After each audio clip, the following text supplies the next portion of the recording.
Apakah hubungan vaksin COVID-19 dengan kedatangan antikris? Benarkah di dalam vaksin COVID terdapat chip yang sama seperti simbol 666 dalam Alkitab? Saksikan penjelasan Alkitabiah berikut ini.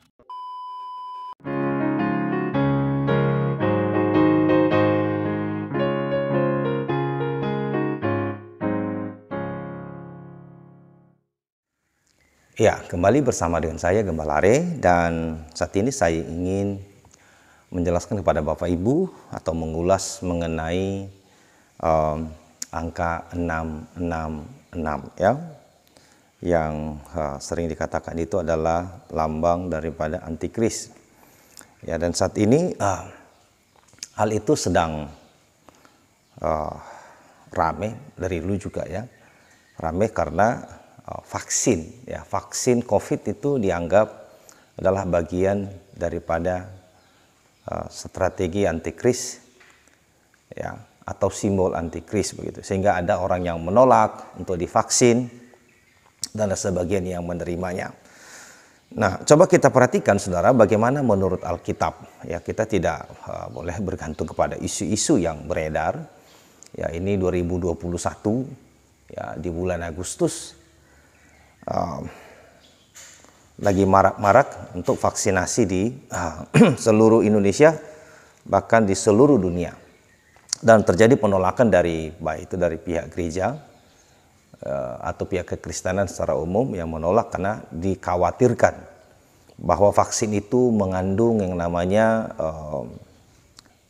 chip yang sangat kecil ya, nano chip yang bisa masuk ke dalam pembuluh darah, dan itu akan memberikan signal begitu ya. Lalu bagaimana menurut Alkitab sesungguhnya? Memang Bapak Ibu bahwa antikris akan datang begitu ya. Antikris itu sebetulnya pengertiannya begini. Anti itu dari preposisi bahasa Yunani, kata menentang. Ya, anti artinya menentang, tetapi bukan dengan cara memaki-maki, bukan dengan cara memburuk-burukkan, enggak, tetapi dengan cara ia menggantikan posisi, dia mengambil alih posisi daripada Kristus begitu ya. Kalau Yesus dulu datang untuk membawa damai, nanti antikris dia akan lakukan hal itu, tapi itu damai semu ya, damai semu. Kristus datang dengan dengan kuasa-kuasa ya, antikris juga akan melakukan hal yang sama. Tujuannya adalah untuk memukau. Antikris juga nanti akan mendirikan kerajaan damai sejahtera, iya, karena Yesus akan datang mendirikan kerajaan damai sejahtera. Tapi sekali lagi itu adalah semu ya. Antikris akan melakukan mukjizat ya, antikris akan melakukan mukjizat untuk memukau saudara, seperti yang dilakukan oleh Yesus Kristus. Antikris akan membawa damai, tapi damai sekali lagi damai semu. Jadi dia ingin menggantikan posisi sang juru selamat yang asli, Mesias yang asli, dengan maksud dan tujuan adalah supaya manusia di muka bumi dapat diyakinkan bahwa dia adalah Mesias sesungguhnya. Padahal tidak ya. Nah, pertanyaannya adalah apakah Mesias palsu ini atau antikris ini sudah datang apa belum? Lalu apa hubungannya dengan vaksin? Apakah ada hubungannya? Mari kita lihat saudara. Kalau kita baca misalnya di dalam Wahyu pasal yang ke-13 ya, ayat 1 sampai ayat yang ke-18 ini, sebenarnya di situ sudah sangat jelas begitu pada kita. Dikatakan binatang yang keluar dari dalam laut ya. Lalu aku melihat seekor binatang keluar dari dalam laut, bertanduk 10 dan berkepala 7. Di atas tanduknya terdapat 10 mahkota dan kepalanya tertulis nama-nama hujat. Binatang yang kulihat itu serupa dengan macan tutul, dan kakinya seperti kaki beruang dan mulutnya seperti mulut singa, dan naga itu memberikan kepadanya kekuatannya ya, dan tahtanya dan kekuasaannya yang besar. Maka tampaklah kepadaku satu dari kepalanya seperti kena luka yang membahayakan hidupnya, tetapi luka yang membahayakan hidupnya itu sembuh. Seluruh dunia heran lalu mengikut binatang itu, dan mereka menyembah naga itu karena ia memberikan kekuasaan kepada binatang itu, dan mereka menyembah binatang itu sambil berkata, siapakah yang sama seperti binatang ini? Dan siapakah yang dapat berperang melawan dia? Dan kepada binatang itu diberikan mulut yang penuh kesombongan dan hujat. Kepadanya diberikan juga kuasa untuk melakukannya 42 bulan lamanya. Lalu ia membuka mulutnya untuk menghujat Allah, menghujat namanya dan kemah kediamannya dan semua mereka yang diam di sorga. Dan ia diperkenankan untuk berperang melawan orang kudus, untuk mengalahkan mereka. Dan kepadanya diberikan kuasa atas setiap suku dan umat dan bahasa dan bangsa. Dan semua orang yang diam di atas bumi akan menyembahnya, yaitu setiap orang yang namanya tidak tertulis sejak dunia dijadikan di dalam kitab kehidupan dari anak domba yang telah disembelih. Barang siapa bertelinga hendaklah ia mendengar. Barang siapa ditentukan untuk ditawan, ia akan tawan. Barang siapa ditentukan untuk dibunuh dengan pedang, ia harus dibunuh dengan pedang. Yang penting di sini ialah ketabahan dan iman orang-orang kudus. Ayat 11 ya, 11 sampai ayat yang ayat 18. Binatang yang keluar dari dalam bumi, dan aku melihat seekor binatang lain keluar dari dalam bumi dan bertanduk dua sama seperti anak domba, dan ia berbicara seperti seekor naga. Dan seluruh kuasa binatang yang pertama itu dijalankannya di depan matanya, yang menyebabkan seluruh bumi dan semua penghuninya menyembah binatang pertama, yang luka parahnya telah sembuh. Dan ia mengadakan tanda-tanda yang dahsyat, bahkan ia menurunkan api dari langit ke bumi di depan mata semua orang. Ia menyesatkan mereka yang diam di bumi dengan tanda-tanda yang telah diberikan kepadanya untuk dilakukannya di depan mata binatang itu. Dan ia menyuruh mereka yang diam di bumi supaya mereka mendirikan patung untuk menghormati binatang yang luka pedang, namun tetap hidup itu. Dan kepadanya diberikan kuasa untuk memberikan nyawa kepada patung binatang itu, sehingga patung binatang itu berbicara juga dan bertindak begitu rupa sehingga semua orang yang tidak menyembah patung binatang itu dibunuh. Dan ia menyebabkan sehingga kepada semua orang, kecil atau besar, kaya atau miskin, merdeka atau hamba, diberi tanda pada tangan kanannya atau pada dahinya. Dan tidak seorang pun yang dapat membeli atau menjual selain daripada mereka yang memakai tanda itu, yaitu nama binatang itu atau bilangan namanya. Nah, saudara-saudara, kalau kita baca kitab ini, Alkitab adalah sebuah buku atau sebuah kitab yang berisi nubuatan, dan nubuatannya tergenapi dengan sempurna. Ya, tidak ada yang tidak tergenapi, semua tergenapi. Apa yang disampaikan oleh Alkitab ini akan tergenapi. Persoalannya adalah apakah ini sudah tergenapi atau belum?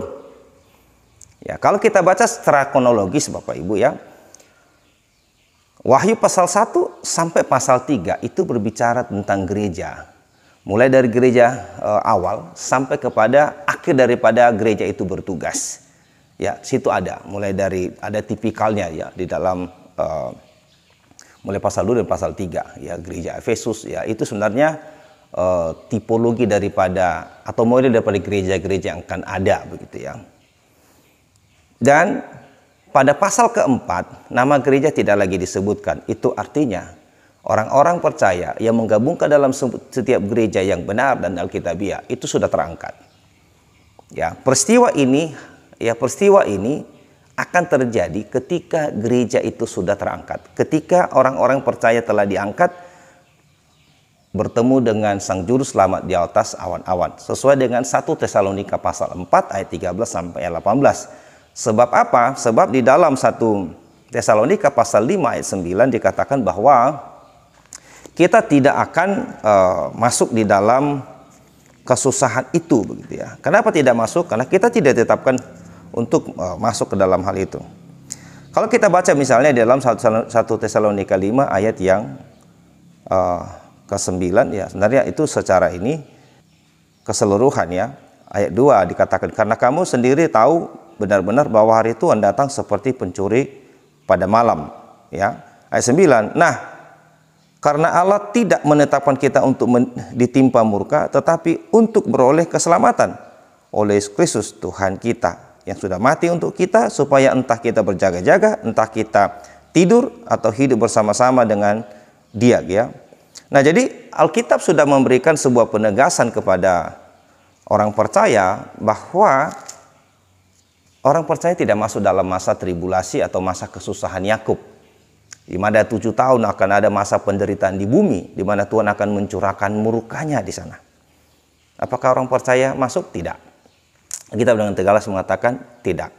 Di dalam Yeremia pasal 30 ayat 7 bahwa itu adalah kesusahan Yakub, atau secara spesifik itu adalah kepada bangsa Israel, begitu ya. Nah, tentu bangsa-bangsanya akan menerima hukuman, ya tentu pastinya.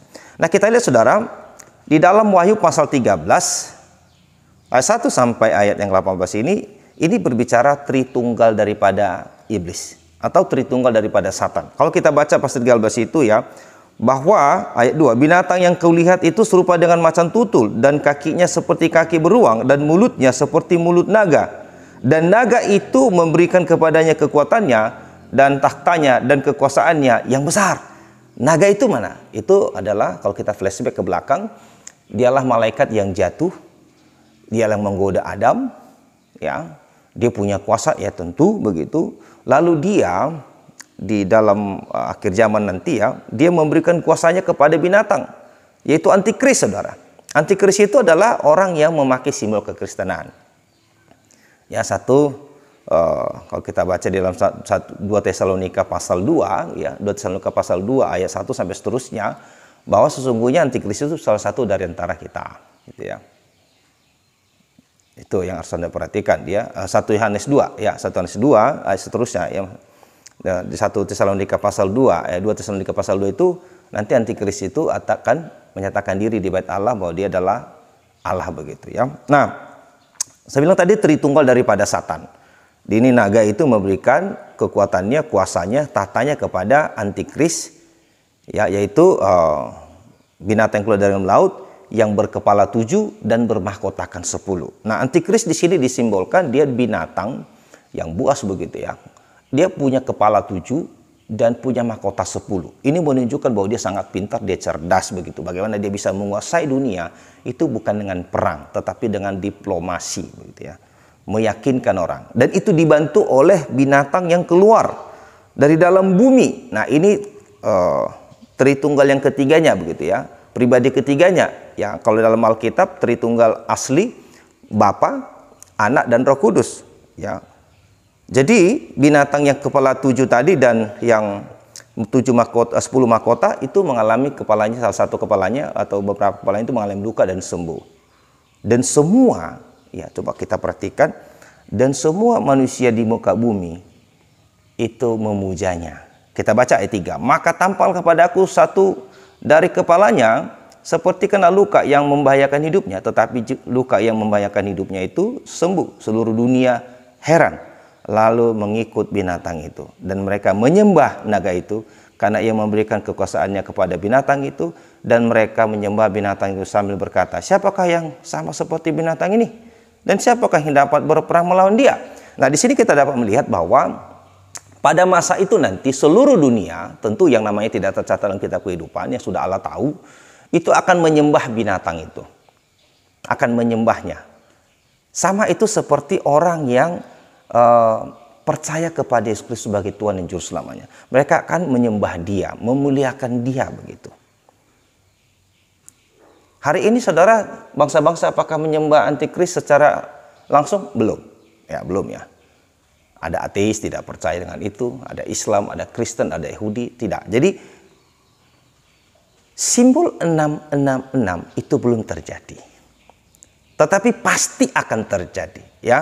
Jadi vaksin yang selama ini kita pakai, yang belakang secara khusus saat ini yaitu COVID, itu tidak simbol antikris, saudara. Karena itu satu cairan. Dan kalau kita perhatikan dengan seksama, ya, kalau kita misalnya perhatikan ayat yang ke-16, dan ia menyebabkan sehingga kepada semua orang, kecil atau besar, kaya atau miskin, merdeka atau hamba, diberi tanda pada tangan kanannya atau pada dahinya. Jadi jelas tangan kanannya atau pada dahinya. Kalau di sini atau di sebelah kanannya. Kalau di sini karena kalau ada sensor langsung terbuka, begitu. Ya, kalau kita KTM langsung kepala kita.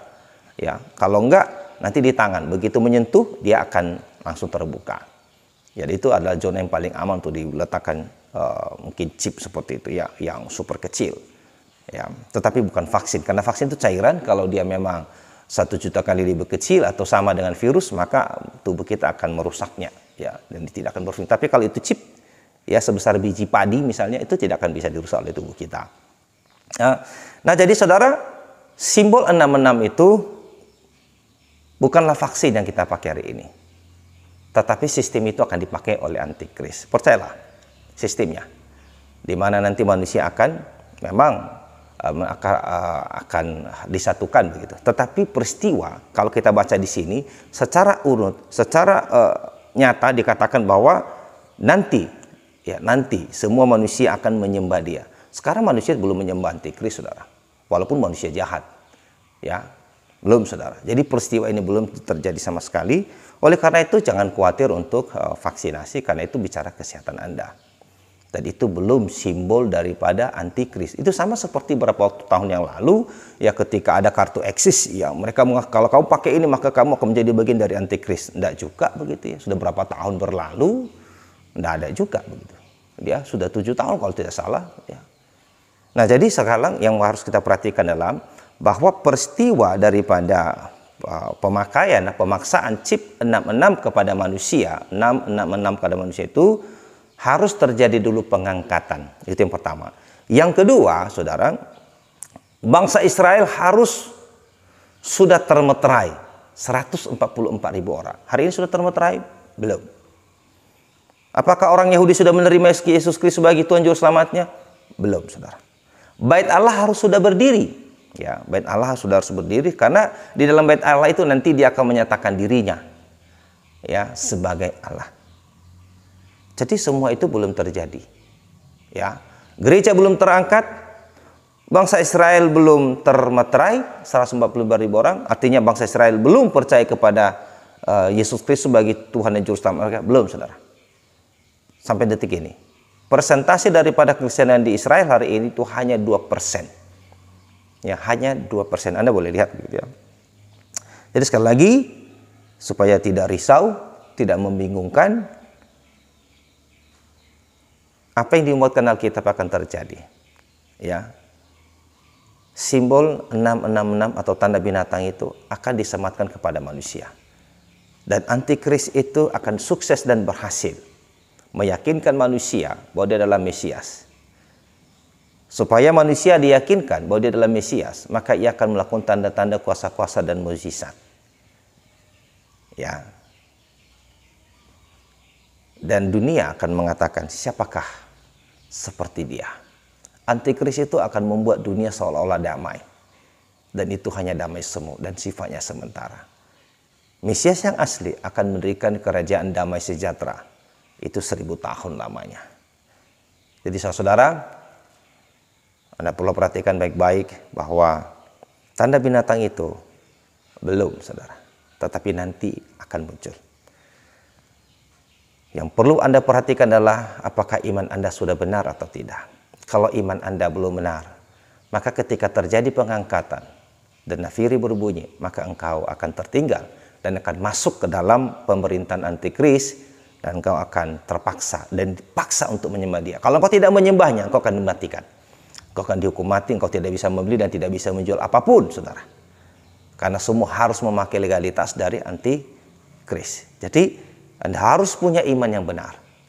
Untuk Anda punya iman yang benar, Anda harus mendapatkan doktrin yang alkitabiah, doktrin keselamatan yang alkitabiah, Injil yang murni. Kalau tidak, Anda pun tidak akan terselamatkan. Oleh karena itu, saudara, carilah kebenaran yang sungguh-sungguh, maka engkau akan menemukannya. Mintalah kebenaran itu kepada Sang Pemilik kebenaran dengan segenap hatimu di dalam doamu setiap hari, maka Ia akan memberikannya. Tuhan Yesus memberkati. Amin. Jika saudara-saudara merasa terberkati dengan video ini, silakan like, subscribe, dan share supaya semakin banyak yang mendapat berkat rohani dari video ini. Tuhan memberkati dan Maranatha.